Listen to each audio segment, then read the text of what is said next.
શિવરાત્રિના મેળા માટે અમદાવાદથી ટ્રેન ઉપડશે. 24 થી 28 ફેબ્રુઆરી ગાંધીગ્રામથી સવારે 10:10 ઉપડશે. ગાંધીગ્રામ વેરાવળ 23 થી 27 ફેબ્રુઆરી વેરાવળથી રાત્રે 9:30 ઉપડશે.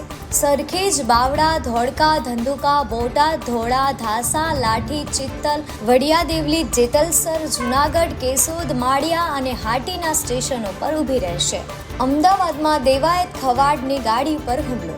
અમદાવાદમાં લોક સાહિત્યકાર દેવાયત ખવાડની ગાડી પર હુમલો થયો છે. ડ્રાઈવરને માર મારી ગાડીના કાચ તોડીને રોકડ રકમની લૂંટ કરી છે. બનાવ વખતે દેવાયત ખવાડ ગાડીમાં હાજર ન હતા.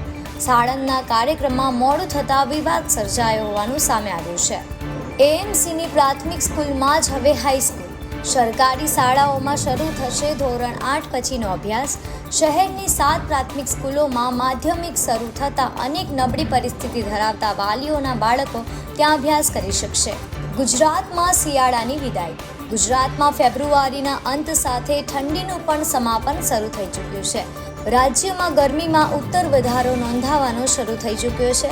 રાજ્યમાં આગામી 2 દિવસ ગરમીથી સેકાવું પડશે અને સાથે સાથે વાદળછાયું વાતાવરણ પણ રહેશે તેવી આગાહી હવામાન વિભાગ દ્વારા કરવામાં આવી રહી છે.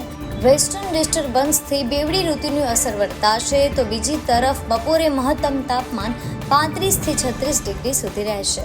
ધરતીકંપથી ધ્રુજી ઉઠી ગીર સોમનાથની ધરા.